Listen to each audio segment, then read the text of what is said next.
नमस्कार. स्पीच कट्टा ह्या चॅनलमध्ये आपले स्वागत आहे. आपण काही व्हिडिओजमध्ये स्पीच साऊंड्स आहेत त्याविषयी जाणून घेतले. त्याचे आणखीन भाग पुढे येणार आहेत.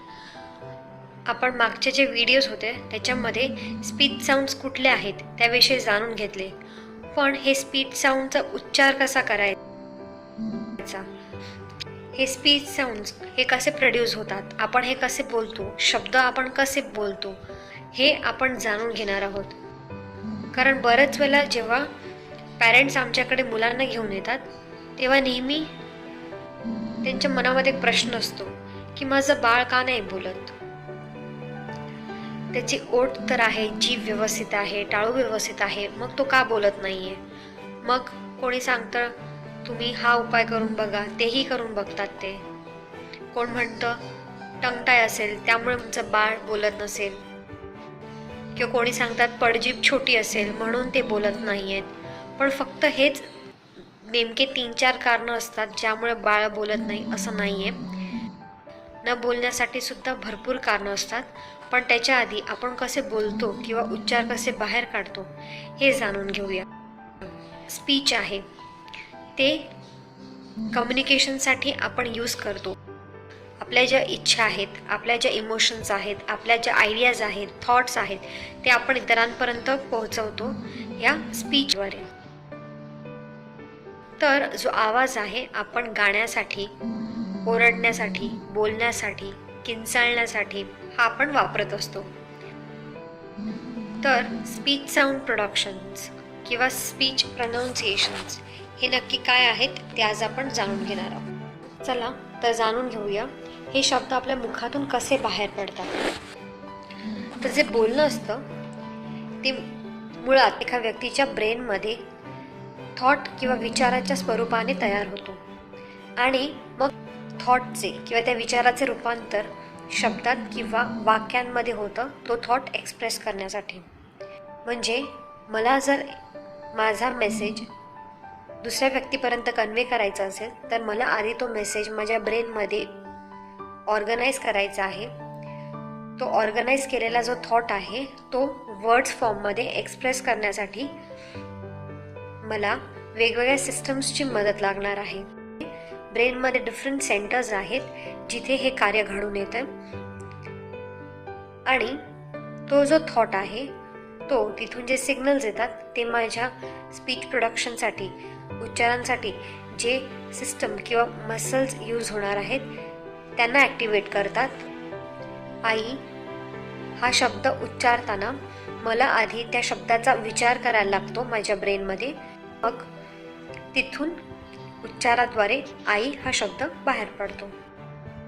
तर आपण जेव्हा बोलतो तेव्हा 4 मेन सिस्टम्स ह्याच्यामध्ये इन्व्हॉल्व्ड असतात. सर्वात पहिलं आपली रेस्पिरेटरी सिस्टम, त्याच्यानंतर लॅरेंजियल सिस्टम, आर्टिक्युलेटरी सिस्टम आणि चौथी नर्वस सिस्टम. तर माझ्या ब्रेनमधनं ते सिग्नल्स येतात. जेव्हा मला गाणं गायचं आहे माझ्या ब्रेनमधले सिग्नल्स हे माझ्या फुफ्फुसांपर्यंत पोहोचतात आणि तिथून ते त्यांना सिग्नल्स येतात, इंडिकेट करतात की किती अमाऊंटमध्ये त्यांनी हवा घेतली पाहिजे आणि एक्सपेल केली पाहिजे जेणेकरून तो रिक्वायर्ड साऊंड प्रोड्यूस करायला मदत होईल. या चॅनलला सबस्क्राईब केलं नसेल तर त्याला प्लीज सबस्क्राईब करा आणि नोटिफिकेशनची बेल प्रेस करा.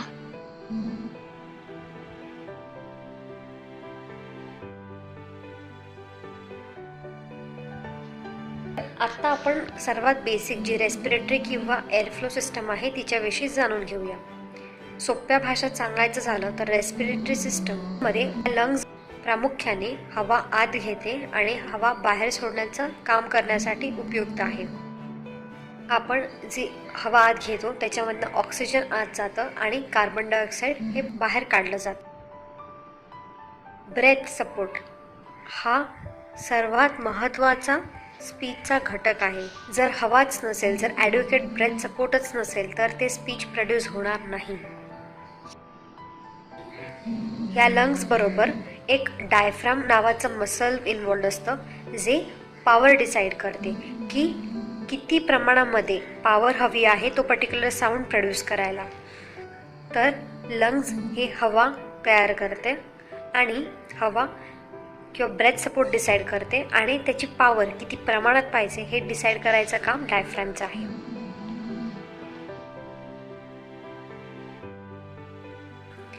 सेकंड सिस्टम त्याला म्हणतात लॅरेंजियल किंवा फोनेशन सिस्टम. सर्वात महत्त्वाचं व्हॉइस प्रोडक्शनचं काम हे करतात. त्याच्यामध्ये वोकल कॉर्ड्स नावाचे मसल्स आहेत, स्वरयंत्र म्हणतात त्यांना. ते बेसिकली व्हायब्रेट होतात आणि ते जेव्हा व्हायब्रेट होतात त्याप्रमाणे व्हॉइस प्रोड्यूस होतो.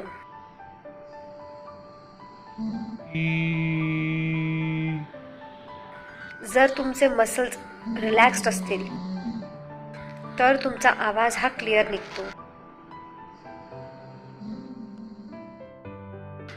तिसरी सिस्टम त्याला म्हणतात आर्टिक्युलेटरी सिस्टम. ही स्पीचचे जे उच्चार आहेत, आपण कसे बोलतो हे ठरवणारी ही सिस्टम आहे. जरी आवाज सेम असले पण तो व्यक्ती कसे उच्चारतो ते शब्द हे त्याच्या आर्टिक्युलेटरी सिस्टमवर डिपेंड आहे. त्याची जीभ, त्याचा टाळू, त्याचं जे नेझल कॅव्हिटी आहे त्याचं डायमेन्शन्स, त्याचे दात, त्याचे ओठ ह्या सगळ्यांवर डिपेंडंट राहतं की त्या व्यक्तीचं स्पीच कसं प्रोड्यूस करणार आहे. Beach, chops, coat, coil, coin, coo, cook. मुळात 3 सिस्टम्स किंवा 3 कॅव्हिटीज इन्व्हॉल्ड आहेत. नेझल कॅव्हिटी, त्याच्यानंतर आहे ओरल कॅव्हिटी आणि तदनंतर आहे फॅरेंजियल कॅव्हिटी. तर नेझल कॅव्हिटी म्हणजे जो आपला वरचा पॅलेट आहे त्याचा आणि नाकामधली जी स्पेस आहे त्याला नेझल कॅव्हिटी म्हणतात. ओरल कॅव्हिटी म्हणजे आपल्या तोंडामधली, आपल्या मुखामध्ये जी वरचं जे पॅलेट आहे, हार्ड पॅलेट आणि जे आपलं जॉ आहे, जबडा आहे, त्यांच्यामधली जी स्पेस आहे त्याला ओरल कॅव्हिटी म्हणतात. आणि फॅरेंजियल कॅव्हिटी म्हणजे जी आपल्या घशामध्ये जी पाठची जागा आहे त्याला म्हणतात फॅरेंजियल कॅव्हिटी. तर हे जे आपले मसल्स आहेत त्यांचं आणि जी हवा आहे त्यांचं जे इंटरॅक्शन होतं आणि जशी हवा आपल्या ह्या कॅव्हिटीजमधनं पास होते ह्याच्यातनं माणसाचा आवाज ठरवला जातो. म्हणून प्रत्येक माणसाचा आवाज हा सेम नसतो. प्रत्येकाची व्हॉइस क्वालिटी ही वेगवेगळी असते. आपण जेव्हा अमिताभजींचं स्पीच ऐकतो किंवा आवाज ऐकतो आपल्याला कळतं की तेच बोलत आहेत, किंवा आपण लता दीदींचं गाणं ऐकतो तेव्हाही आपल्याला कळतं की त्याच गात आहेत. न बघता आपण एखाद्या व्यक्तीचा आवाजावरून आपण त्या व्यक्तींना ओळखतो. आपलं एखादं मित्राचं बोलणं जेव्हा आपण फोनवर ऐकतो आपल्याला लगेच कळतं की तो व्यक्ती बोलताना रागावलेला आहे, चिडलेला आहे, तो खूप उदास आहे किंवा तो आनंदी आहे. हे प्रत्येक माणसाची जी व्हॉईस आहे त्या क्वालिटीवरून आपल्याला कळतं. तर हे जे कॅरेक्टरिस्टिक आहे स्पीचमधलं, हे व्होकल ट्रॅकमधलं जे रेझोनन्स होतं, जे साऊंड्सचं जी ब्रेथ आहे त्याचं जे मॉड्युलेशन आहे त्या बेसिसवर होतं.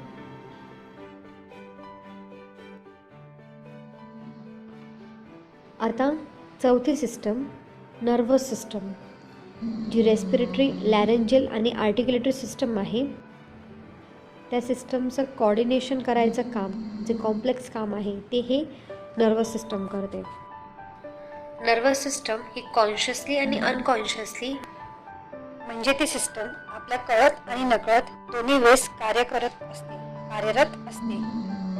आपण जसं मागे उदाहरण पाहिलं, आई हा शब्द उच्चारताना मला ब्रेनमध्ये आधी तो विचार आणावा लागेल की मला आई हा शब्द म्हणायचा आहे. त्याच्यानंतर ते सिग्नल्स माझ्या लंग्समध्ये पोहोचणार. फुफ्फुसांमधनं जी हवा आहे ती आपल्या व्होकल ट्रॅकवर पोहोचते. व्होकल कॉर्डचं व्हायब्रेशन्स होते.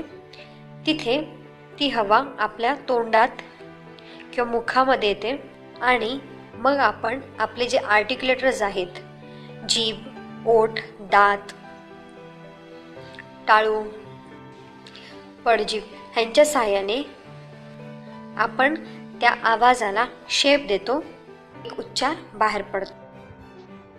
तर एक सिंपल उच्चार काढण्यासाठी आपल्याला कमीत कमी 100 मसल्सची गरज पडते. आपण जेव्हा बोलतो आपल्या स्टमकचे मसल्स, आपले फुफ्फुसं, आपला व्हॉइस बॉक्स, आपले तोंडामधले मसल्स, आपलं नाक हे आणि ब्रेन एकत्रित येऊन एक उच्चार बाहेर पडतो. आता मी जे तुमच्याबरोबर कंटिन्यूस बोलते, हे कार्य हे झपाट्याने होत राहतं, हे वेगाने होत राहतं. आपण कधी त्याच्याबद्दल विचारही केला नाही आहे.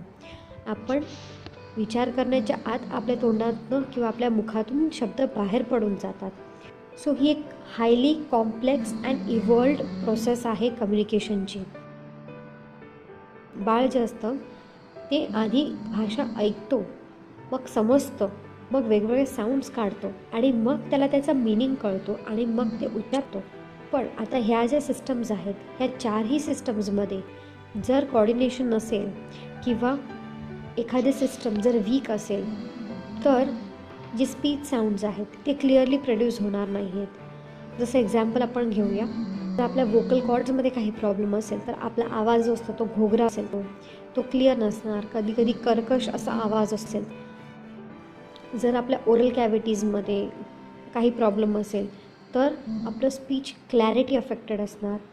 तर आपल्या नर्वस सिस्टममध्ये काही प्रॉब्लेम असेल, त्याचं फंक्शनिंग नीट होत नसेल किंवा स्लो असेल ती मेकॅनिझम, किंवा जसं आपण ऐकलं असेल बऱ्याच वेळेला पॅरालिसिस किंवा स्ट्रोक आल्यानंतर किंवा ब्रेनला काही इंजुरी झाल्यानंतर स्पीच क्लिअर निघत नाही आहे किंवा लाळ गळते, खाताना पिताना त्रास होतो, चावताना त्रास होतो.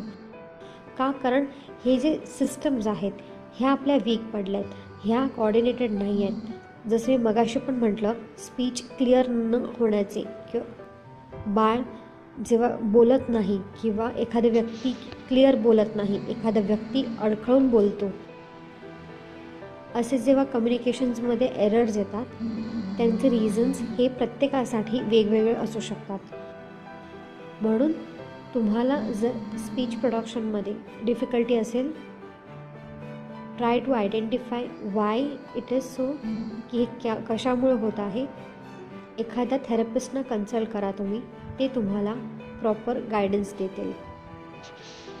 स्पीच प्रोडक्शनसाठी किंवा उच्चारताना चार गोष्टी महत्त्वाच्या आहेत. सर्वात पहिलं हवा किंवा ब्रेथ सपोर्ट. सेकंड, पॉवर हवी आहे त्या आवाजाला किंवा त्या ब्रेथ सपोर्टला. थर्ड, आपले जे वोकल कॉर्ड्स आहेत त्यांचं व्हायब्रेशन्स व्हायला पाहिजे. आपल्या ज्या वोकल ट्रॅक्ट आहे तिथून जो साऊंड प्रोड्यूस होणार आणि जे आर्टिक्युलेटर्स आहेत, वेगवेगळे मसल्स आहेत, त्यांचं कॉर्डिनेशन व्यवस्थित हवं. चौथं, आपल्या ब्रेनमधून जे सिग्नल्स निघतात ते ॲड्युकेटली अँड ऑन टाईम कॉर्डिनेटेड मॅनरमध्ये हे आपल्या मसल्सना मिळाले पाहिजेत, तरच आपण तो स्पीच प्रोड्यूस करू शकतो. तर आता आपल्याला समजलंच आहे, स्पीच प्रोडक्शन हा एक कॉम्प्लेक्स प्रोसेस आहे. तो वाटतो तितका सोपा नाही आहे आणि स्पीच प्रॉब्लेम्सला सोल्युशन देखील आहे. आपण जितक्या लवकरात लवकर ट्रीटमेंट घेऊ, त्याचे उपचार करू, तितक्या लवकर ह्या प्रॉब्लेममधनं आपण बाहेर पडू शकतो. खूप सारे फॅक्टर्स आहेत जे थेरपीमधलं सक्सेस डिसाईड करणार आहेत. त्या फॅक्टर्सची जर तुम्हाला माहिती हवी असेल तर खाली कमेंट करा.